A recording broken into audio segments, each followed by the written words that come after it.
She left him jobless, broke, and a single dad. 5 years later, she begged to come back, only to find her daughter no longer remembered her. And her ex-husband wasn't the man she walked out on. Would you take back someone who abandoned your family at rock bottom? Jordan Mitchell had spent his entire adult life working his way up at Peterson Oil and Gas. From the brutal heat of offshore rigs to high-stakes pipeline projects, he earned every promotion through sweat and grit. 15 years of loyalty, sacrifice, and missed birthdays finally paid off, until one morning, with oil prices crashing and corporate profits bleeding, he became a number on a layoff list. 3 months later, still unemployed and scrambling to support his wife and daughter, Jordan came home to find Sabrina waiting in the living room with a folder in her hand. Her tone was businesslike. "These are divorce papers," she said flatly, placing them on his chest. "I've already spoken with my attorney." Jordan froze. "Sabrina, what are you talking about?" "I can't live like this, Jordan. I need stability. You need Luna more than I do." "You're leaving? Both of us?" "She's better off with you right now. I can't raise a child without financial security." The words didn't feel real. This was the same woman who once fought to be at every parent-teacher meeting, who handmade birthday decorations, who cried during bedtime stories. Now she was walking out on her 5-year-old daughter as casually as if she were canceling a gym membership. "I've been seeing someone," she added. "His name is Damian Cole." Jordan knew the name. Everyone in Houston real estate did. Damian was a developer with deep pockets, a revolving door of girlfriends, and the ego to match his penthouses. Apparently, Sabrina had met him 6 months earlier, while Jordan was still working overtime, trying to shield their family from the financial storm. "You planned this," Jordan muttered, realization sinking in. "While I was losing sleep over bills, you were auditioning for your next life." She didn't deny it. Sabrina collected a few personal items, bags and jewelry Jordan had never seen before. Evidence of a separate life funded by someone else. She was gone within the hour, leaving Luna upstairs, unaware that her family had just been torn apart. That night, Luna asked why Mommy didn't kiss her goodnight. Jordan didn't have an answer. He just held her until she fell asleep, still wearing her dance class tutu, clutching a stuffed elephant like it could fix the hole in their lives. In the weeks that followed, Jordan's world collapsed into survival mode. He pawned his tools, picked up work at a neighborhood garage, struggled to pay rent. He stopped checking the mailbox, tired of collection notices and foreclosure threats. The hardest part wasn't the poverty, it was Luna's questions. "Is Mommy mad at me? Does she love her new house more than our house? Will she come to my recital?" Jordan didn't know how to answer without breaking her heart. So he focused on what he could control. He fed her, bathed her, read to her, and smiled when he wanted to scream. Every night, he sat at the kitchen table after Luna went to bed, staring at job listings that didn't call back. But something else caught his eye. Coding boot camps, data science, machine learning. It sounded like another language. But the oil and gas industry, his industry, was evolving. Companies didn't just want engineers anymore. They wanted tech solutions, and Jordan realized that maybe, just maybe, he could learn to build them. With no money for school, he turned to YouTube tutorials and free online courses. He started with basic Python, taking notes with greasy hands after 10-hour shifts under car hoods. At first, the syntax confused him, but it was the same as learning a new machine, one line at a time. Some nights he fell asleep at the table. Other nights he stared at the screen until sunrise. Slowly the pieces clicked. He started writing scripts to clean up drilling data, built small tools, tested algorithms on public data sets. What he lacked in formal education, he made up for with first-hand industry knowledge. He didn't just understand the data, he understood the problems. 3 months in, he landed a small freelance gig with a Houston startup, analyzing drilling data for predictive maintenance. The pay was low, but the proof was real. He had value again. And for the first time since Sabrina walked out, Jordan felt something new. Hope. The first contract changed everything. Not financially, it barely covered groceries, but it shifted Jordan's mindset. He wasn't just surviving anymore. He was rebuilding. Word spread fast in Houston's tight-knit energy circles. A former engineer who spoke both oil and code. Suddenly, Jordan was in demand. Small firms came first, startups and underfunded departments looking for someone who could optimize processes without the overhead of a full tech team. He delivered fast, worked weekends, and charged half the market rate just to build credibility. By the end of the year, he'd replaced the garage shifts with freelance tech work. Luna noticed. "You don't smell like engines anymore," she said one morning, wrinkling her nose with a smile. "You smell like coffee and computer." Their bond deepened in the quiet moments. Jordan never talked badly about Sabrina, but Luna stopped asking about her. As months passed, Sabrina's absence went from an open wound to a closed scar. Luna adjusted in the way only young children can, with a mixture of confusion, sadness, and quiet acceptance. She stopped setting an extra place at dinner, stopped mentioning the word mom. Meanwhile, Jordan worked obsessively. Every spare minute went into learning, data modeling, machine learning libraries, visualization tools. He was building something bigger than contracts. He was building a product, a software platform designed for oilfield optimization, predictive maintenance, and cost reduction. Something he wished he'd had during his engineering days. He called it Drill Smart Analytics. By year 2, Drill Smart had a basic interface and 2 small clients on monthly retainers. By year 3, it was a growing company with part-time staff, legal representation, and a waiting list. The oil industry was hemorrhaging money and desperate for innovation. Jordan's startup offered exactly that, tailored by someone who had lived the industry's pain points. Still, money wasn't his main motivation. Every decision was made with Luna in mind, her school, her health, her happiness.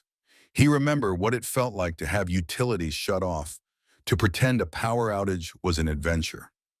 He never wanted her to experience that again.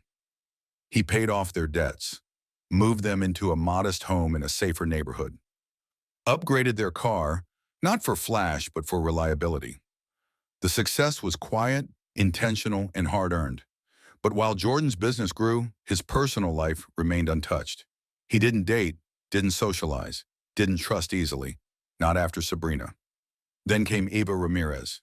It started at a local clinic. Luna sprained her ankle during soccer, and Jordan rushed her to urgent care. Ava was the nurse practitioner on duty, calm, competent, and focused entirely on Luna. She explained the X-ray process in kid-friendly language, offered stickers without condescension, and spoke to Jordan like a teammate rather than a statistic. Their first real conversation came weeks later at a community health fair. Drill Smart had sponsored a booth on STEM education, and Eva was volunteering at the kids' wellness station. They crossed paths again. This time, she remembered Luna's name. From there, a pattern emerged. Coffee at the fair, then a follow-up lunch, then volunteering at the same events. Always professional, always guarded. Jordan watched closely.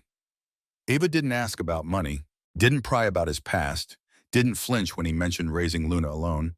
Instead, she asked about Luna's favorite books, recommended free weekend events, told stories about her own childhood in Houston's East End, where her dad worked construction and her mom managed a school cafeteria. She spoke with humility, worked long hours, and supported her younger brother through college. Jordan wasn't looking for romance, but he noticed things. How Eva never canceled plans, how she always showed up when she said she would, how she never tried to compete with Luna's memories of Sabrina or erase them. She didn't try to be anyone's mother, she just showed up. Their relationship developed like his company, slowly, deliberately, without shortcuts. It took nearly a year before Jordan introduced her to Luna outside of clinics and community events. By then, Luna already trusted her in a way she hadn't trusted any woman since her mom left. And Jordan began to believe something he hadn't allowed himself to consider in years. Maybe trust could be rebuilt. Then, without warning, the past came crashing back. It started with a news article. Dallas real estate mogul arrested in multi-million-dollar fraud case. Damian Cole's face appeared on every major outlet, handcuffed outside his penthouse. The charges were serious: wire fraud, money laundering, investor deception, nearly $50 million in fake development projects. The headline buried in the article was even more jarring. Live-in partner Sabrina Mitchell named in federal investigation. Jordan read it 3 times before he believed it. Sabrina, the woman who walked out on her daughter to chase stability, had built her future on a criminal empire. Within days, her world unraveled. Luxury cars seized, accounts frozen, companies shut down. Her name was on lease agreements, invoices, and contracts tied to fraudulent shell companies. Facing potential charges, she vanished from the media. Jordan said nothing to Luna. She didn't need to know, at least not yet. Her world was stable now, full of homework, sleepovers, violin lessons, and a father who never missed pickup. But deep down, Jordan knew it was only a matter of time before Sabrina returned. And this time, she'd find a very different man waiting. Sabrina didn't call, she didn't text, email, or send a letter. She just showed up. It had been nearly 5 years since she walked out of that small house in Katy, Texas, leaving behind a man at rock bottom and a little girl asking where her mom went. Now she was back, parked outside the gates of a quiet, upscale neighborhood in the Woodlands, watching a black Tesla glide past her rental car. In the driver's seat, Jordan Mitchell, confident, animated, talking on his phone. In the back seat, Luna, now 10 years old, smiling at something the woman in the passenger seat had said. Sabrina didn't recognize her at first, but then she saw the ring, the one on the woman's left hand, catching sunlight as she rested her palm casually on the dash. Engagement ring. Not just a girlfriend, not just a fling. She followed them to a private school, gated, pristine, nothing like the public elementary Luna used to attend. From the parking lot, Sabrina watched Jordan walk Luna inside. The woman walked beside them, close but not overbearing. Luna reached for her hand as they crossed the sidewalk. Sabrina stayed in her car for 20 more minutes, trying to process what she'd seen. Not just success, not just stability, harmony. She hadn't come back to stir trouble. Not at first. She'd lost everything. Her job, her apartment, her reputation. Her name had been plastered across media headlines next to Damien's. Though she wasn't charged, the damage was done. No one in real estate would hire her. Friends stopped replying. Her credit was ruined. She was living in a one-bedroom sublet on the edge of Dallas, working minimum wage at a furniture outlet. And in her darkest moment, she remembered Luna. The daughter she'd left behind with the logic that kids are resilient, that they forget. But as she stood in that parking lot and watched the child skip toward the school building, hand in hand with another woman, Sabrina realized something that hadn't occurred to her before. Luna hadn't forgotten. She had moved on. Sabrina returned the next morning, arriving early enough to watch the Tesla leave the subdivision. Again, the woman was in the front seat. Again, Luna sat in the back, chatting with the kind of ease and joy that came from routine.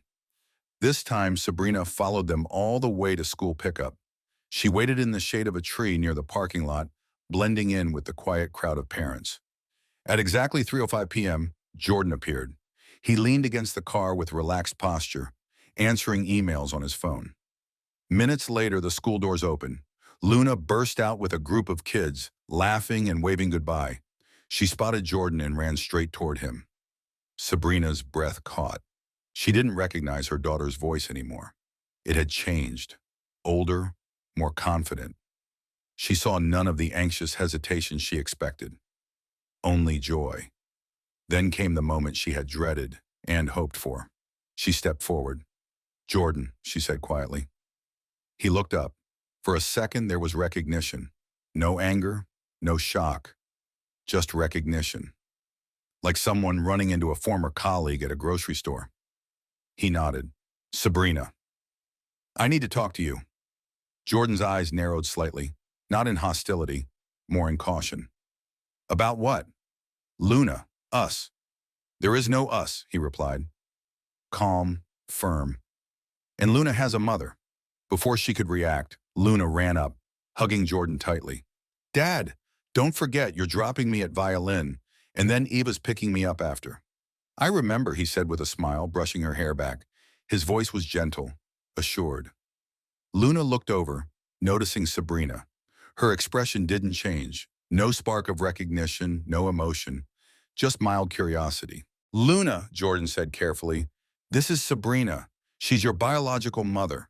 The word hit Sabrina like a slap. Biological. Not mom. Not mother. Luna extended her hand with polite formality. "Nice to meet you." Not even a hint of familiarity. Sabrina crouched slightly. You don't remember me? Luna hesitated, then glanced at Jordan. He didn't speak. He didn't need to.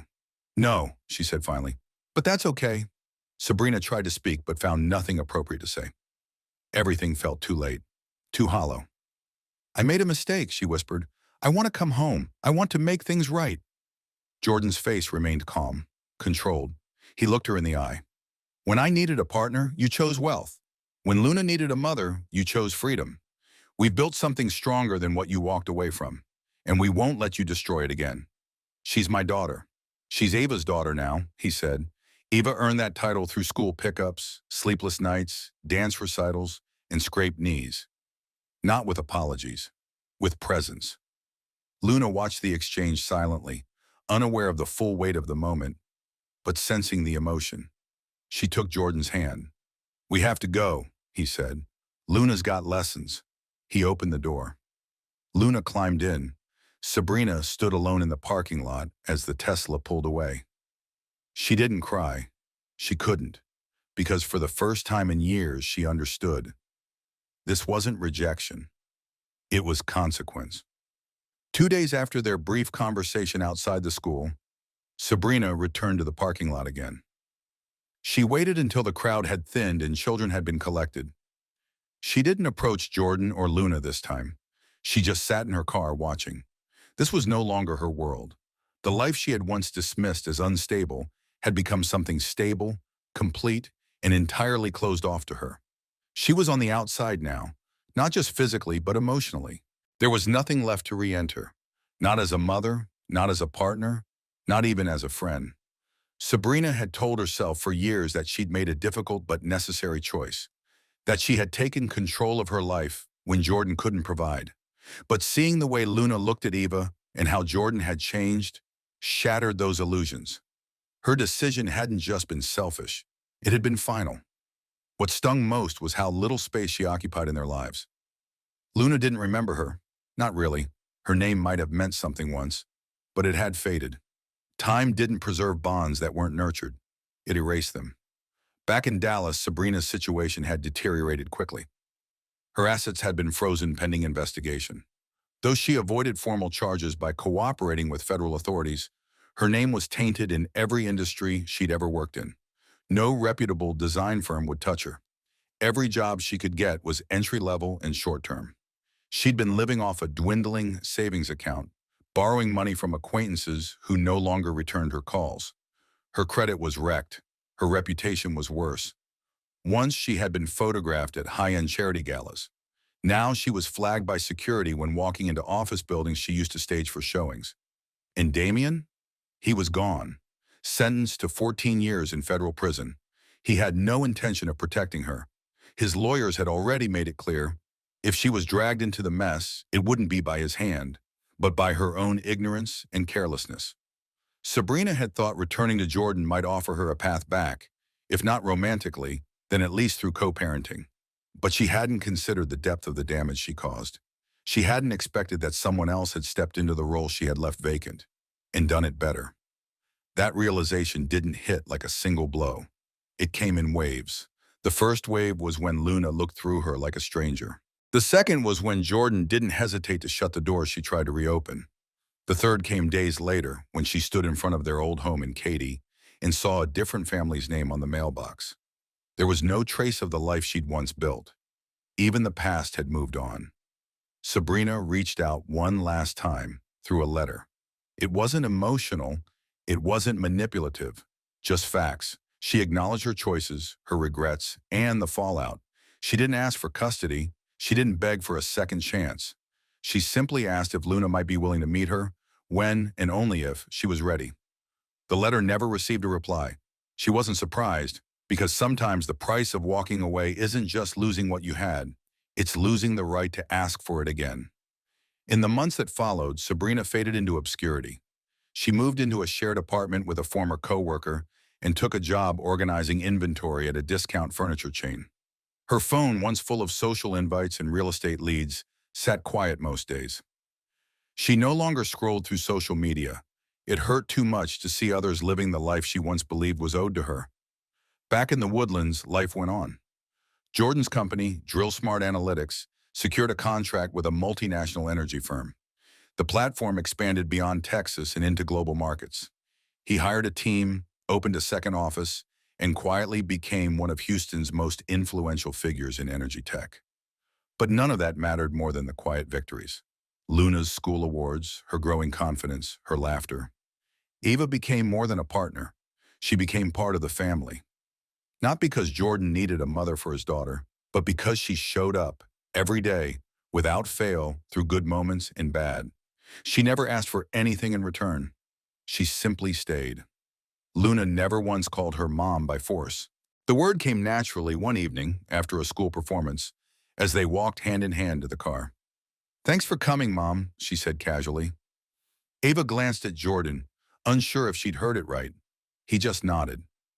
That moment wasn't about replacing anyone. It was about presence. It was about consistency. It was about who showed up when it mattered. And as the years moved forward, that's what defined their family. Not bloodlines, not past mistakes, not names on a birth certificate. Just love earned through action. 3 years passed. Luna turned 13 in the spring. She played the violin, joined the robotics club, and had a habit of correcting her teachers when they got math wrong. Her world was stable. School, family, routines. She never asked about Sabrina again. Jordan never hid the truth from her, but he also didn't burden her with unnecessary pain. He told her enough to give her answers, not wounds. "Some people leave because they're afraid," he'd said once. "That doesn't mean you weren't enough. It means they weren't ready to be who you needed." That was all Luna needed to hear. Jordan and Eva got married in a quiet ceremony. No spectacle, no crowd. Just close friends, a few colleagues, and Luna, standing between them as they said their vows. She gave a short speech at the reception. "Some families are born, some are built. Ours was built on choice." It silenced the room. Drill Smart Analytics continued to grow. Jordan remained grounded. He still picked Luna up from school, still made breakfast on Sundays, still walked into meetings like a man who had nothing to prove and everything to protect. Success never changed him. It just gave him more tools to build a better life for the people who stayed. Then one morning in early summer, Jordan received a letter. No return address. Postmarked from Austin. He recognized the handwriting. Sabrina. He opened it in the kitchen, standing by the window while Luna and Eva sorted laundry in the next room. The letter was brief, just a few paragraphs. She wrote that she was working full-time at a local nonprofit, helping women transition out of abusive relationships and homelessness. She had rebuilt her life quietly, without shortcuts. She didn't ask for anything. No money, no meeting, no forgiveness. Just closure. "I made decisions that destroyed the most important thing I ever had. I understand now that love isn't something you can replace. It's something you prove. I never did. You did. And I'm glad Luna had you. That she has Eva. I'm not writing to ask for a place in her life. I just wanted you to know that I finally see things clearly. And I'm sorry." Jordan folded the letter and put it in a drawer. He didn't respond, not out of bitterness, but because there was nothing left to say. The apology was overdue, but it was sincere. It couldn't fix what had been broken, but it acknowledged it, and that was enough. Later that evening, he watched Luna help Eva cook dinner. She told a story from school, animated and expressive. Eva listened, laughing in the right places, correcting her gently when she exaggerated. It was effortless. This was the life Jordan had once thought was over. This was the life Sabrina had walked away from, thinking she'd find something better. But in the end, she learned the truth too late. Stability isn't found in bank accounts. It's built through presence. Love isn't proven in promises. It's proven in showing up. And family isn't defined by blood. It's defined by who stays when everything falls apart and who helps rebuild when the dust clears. That night, Jordan tucked Luna in, the same way he always had. She hugged him tight, then called out for Eva. Eva came in, kissed her goodnight, and turned off the light. As they walked down the hallway, Jordan paused. "Thank you," he said quietly. Eva looked confused. "For what?" "For choosing us. Every single day." She smiled. There was never any question, and there wasn't. Because that's what love looks like when it's real. It doesn't run when things get hard. It doesn't disappear when comfort fades. It stays. It shows up. It grows. And in the end, that's the real revenge. Not anger, not payback, but peace. Peace that comes from knowing you did right by the people who mattered most, even when others didn't. Peace that comes from letting go of what almost destroyed you and building something stronger in its place. Peace that no one, no matter how late they return, can take away.